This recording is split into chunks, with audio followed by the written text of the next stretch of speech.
Bonjour! Maintenant qu'on a vu les 4 critères d'évaluation en lecture et que vous en savez un petit peu plus, j'espère que vous allez être en mesure d'aider vos enfants, principalement vos enfants en difficulté, parce que nos élèves, nos lecteurs experts, là, les petits trucs que je vous ai donnés, peut-être vont trouver ça un petit peu redondant. Par contre, vous pouvez leur poser des questions pour eux, tandis que les enfants en difficulté, vous le faites pour eux. Vous êtes des modèles, des lecteurs experts et vous devez leur montrer qu'est-ce qui se passe dans votre tête à vous quand vous lisez.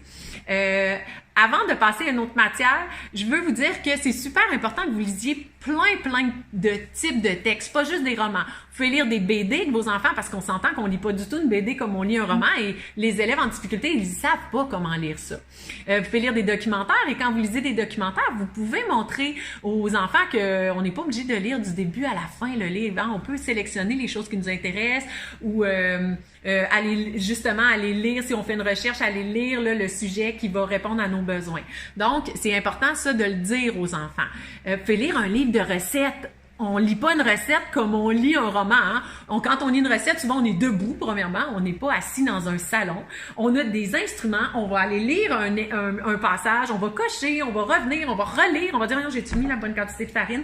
Et on va toujours se justifier quand on lit un livre de recettes. Alors, il faut que vos enfants soient en mesure de voir que c'est un type de texte qu'on lit pas du tout comme un roman, puis qu'on fait des manipulations en même temps. Faire un meuble Ikea. Si vous avez le temps d'aller vous chercher un meuble Ikea avant la fermeture puis que vous n'avez pas le temps de monter le meuble, faites-le avec votre enfant. Montrez-lui comment on lit un feuillet de construction de meubles. Même si c'est super difficile, c'est vous qui allez le lire. Votre enfant, il va voir que c'est difficile puis que c'est pas évident puis que vous allez voir l'image puis vous essayez de faire un lien entre ce que vous lisez puis le plan puis que c'est pas facile puis que c'est important de le faire. Vos enfants, ils pensent que c'est toujours facile de lire pour un adulte, mais ça ne l'est pas. Donc, le message, c'est de lire de la poésie aussi. Lisez de la poésie. Je sais que c'est vraiment... Vous avez peut-être pas le goût, là, mais au pire, prenez une chanson que vous aimez. Là. Allez sur YouTube, là, mettez les paroles de la chanson, puis chantez-la ensemble, puis regardez, montrez aux enfants que c'est un poème, dans le fond, puis que souvent, il y a des rimes, puis qu'on lit pas ça de la même façon qu'un roman ou qu'un album jeunesse. Alors, prenez le temps là, de lire plein de types de livres parce que vos enfants là sont pas compétents là s'ils ont de la difficulté puis ils vont tous lire de la même façon.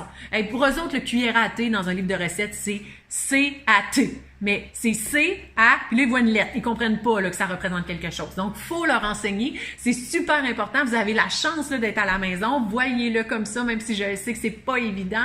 Mais prenez le temps, regardez toutes les petites choses qu'on lit. Un journal, hein, on lit pas ça de la même façon non plus. Puis on lit les choses qui nous intéressent. Prenez le temps, lisez-les avec eux, puis montrez-leur que quand on est un lecteur expert, on doit adapter notre lecture au livre ou à l'article qui est devant nous.